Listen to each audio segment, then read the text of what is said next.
सभी को जय मसीह की। मैं रजत परमेश्वर का धन्यवाद करता हूँ कि उसने मुझे और आपको इन कठिनाइयों के समय में बचा के रखा और जीवित रखा। आज हमारा विषय है मसीह जीवन। मसीह जीवन कैसा है? मेरे दोस्तों, मैं आपको बता देना चाहता हूँ कि मसीह जीवन है जो वो बिल्कुल सरल जीवन है। जितना हो सके आप सरल रहिए। सरलता का जीवन मसीह जीवन है। जो मसीह का जो वचन है, परमेश्वर का जो वचन है, वो सरल है, पेचीदा नहीं, सरल है, जिसे बच्चे भी समझ सकते हैं, लेकिन उस पर बने रहना उतना ही कठिन है। आपने मसीह ग्रहण किया है और आशीष पाई है, चंगाई भी पाई है, आप संगति में भी जाते हैं। मसीह जीवन इतना ही नहीं है। मसीह जो जीवन है वो सच्ची आत्मिकता और सच्ची ताकत से सरल होता है। अब सच्ची ताकत क्या है? सच्ची ताकत यह नहीं, शारीरिक बल नहीं। सच्ची ताकत यह नहीं कि कोई गाली दे और आप बदले में उसको गाली दें, कोई आपको गुस्सा करें और बदले में आप 2 गुना क्रोध करें, कोई आपके एक गाल पे मारे आप भी दूसरा लगा दें।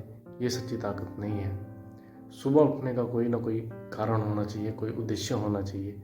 जब आपका पड़ोसी आपके घर के आगे कोई बाइक खड़ा कर जाए, कोई गाड़ी वगैरह खड़ी कर जाए, और जब आप उसे ये कहें कि परमेश्वर आपको आशीष दे, तब हम कह सकते हैं कि आप मसीह, आशीष और सच्ची ताकत पा चुके।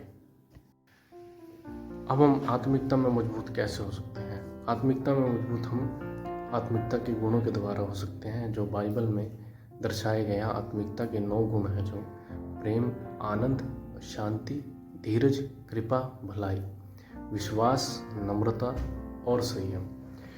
नंबर 1, आज हम पढ़ने जाएंगे प्रेम के बारे में। प्रेम से आप क्या समझते हैं? मसीह ने अपना प्रेम हमें क्रूस पर कुर्बान होकर दिखाया। वह आज भी पापी से और धर्मी से एक जैसा प्रेम करता है, परंतु हम उससे कितना प्यार करते हैं, आइए हम मत्ती सुसमाचार 5 अध्याय के 23 वचन में पढ़ेंगे। इसलिए यदि तू अपनी भेंट वेदी पर लाए और वहाँ तू स्मरण करे कि तेरे भाई के मन में तेरे लिए कुछ विरोध है, तो अपनी भेंट वहीं वेदी के सामने छोड़ दे और जाकर पहले अपने भाई से मेल मिलाप कर और तब आकर अपनी भेंट चढ़ा। हमें क्या करना है?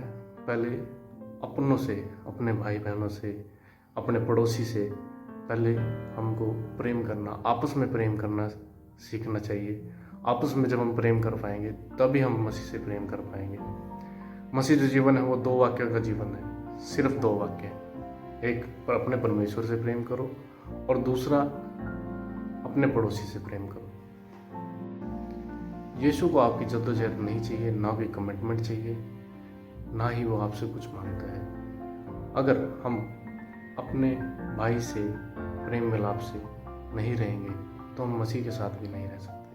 अब विश्वास क्या है? विश्वास जो है आशा की गई वस्तुओं का निश्चय और अनदेखी वस्तुओं का प्रमाण है। आइए हम ब्रदर सैमसन जॉन द्वारा बनाए गए वीडियो से विश्वास और धीरज के बारे में सीखेंगे। एक बार एक व्यक्ति जो नदी के किनारे रहता था, वो अपनी नाव निकालता है और नदी में सैर करने को जाता है। रास्ते में आंधी चलती है, तूफान आता है और तूफान के कारण उसकी नाव टूट जाती है और वह व्यक्ति बहता बहता नदी के किनारे एक टापू पर पहुंच जाता है। और जब वह उस टापू पर पहुंचता है तो वो क्या देखता है कि उसकी नाव टूट चुकी है और अब उस टापू से वो कभी बाहर नहीं आ सकता। कुछ समय तक वो बहुत कोशिश करता है बाहर आने की, लेकिन वो नहीं निकल पाता वहां से। कोई उसे बचाने नहीं आता। लेकिन वो कुछ समय के बाद अपने मन में ये सोच लेता है कि शायद अब ये मेरी जिंदगी है, मुझे यहीं पर रहना है, मुझे अपना बाकी का जीवन यहीं बिताना पड़ेगा, मैं इस टापू से कभी बाहर नहीं निकल सकता। तब वो लकड़ियां काटता है और अपने लिए घर बनाता है। और जैसे ही उस घर में प्रवेश करता है, आंधी चलती है, बिजली कड़कती है और बिजली आकर उसके घर पर गिर जाती है और उसका पूरा घर जल जाता है। इस बार वह परमेश्वर के ऊपर बहुत क्रोधित होता है। वो प्रभु पे दोष लगाता है। वो कहता है, प्रभु तूने पहले मुझे मेरी नाव को तोड़ दिया, मैंने कुछ नहीं कहा, अब तूने मेरे घर को जला दिया। प्रभु तू बुरा है, तू अच्छा नहीं है, तू मुझसे प्रेम नहीं करता।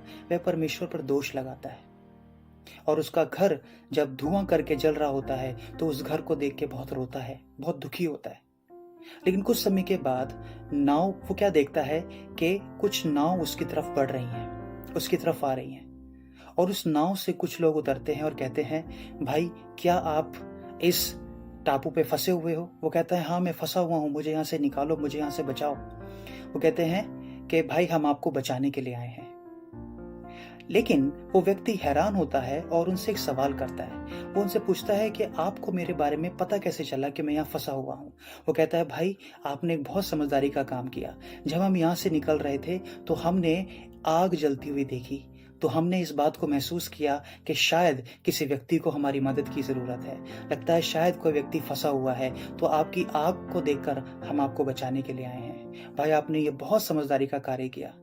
तब वो व्यक्ति आंसुओं से रोता है, अपने घुटने टेकता है और परमेश्वर से क्षमा मांगता है। वो कहता है, प्रभु तूने मेरे जीवन में ये हानि लेकर आए। प्रभु आप मेरे जीवन में, परमेश्वर आपने मेरे घर को जला दिया इसलिए ताकि मैं बचाया जा सकूं। लेकिन प्रभु मैंने क्या किया? मैंने तुझ पे दोष लगाया प्रभु, मैंने तुझे बुरा भला कहा। कई बार हम भी अपने जीवन में ऐसा ही करते हैं। हमारे परमेश्वर कभी कभी हमारे जीवन में हमें संकट से गुजारता है, लेकिन वो इसलिए नहीं कि वो हमसे बैर करता है या हमसे नफरत करता है या हमें प्रेम नहीं करता। वो इसलिए क्योंकि वो हमें किसी बड़े संकट से बचाना चाहता है। इसीलिए वो हमें संकट में लाता है ताकि हम वहां से बचाए जा सकें। अपने प्रभु पे भरोसा रखें। हमारा प्रभु भला परमेश्वर है। वो हर घड़ी हमारे संग है। चाहे समय बुरा हो, चाहे अच्छा समय हो, वो हर घड़ी हमारे साथ है। कभी प्रभु पे शक ना करे, कभी प्रभु पे दोष न लगाए। वो हमसे प्रेम करने वाला परमेश्वर है।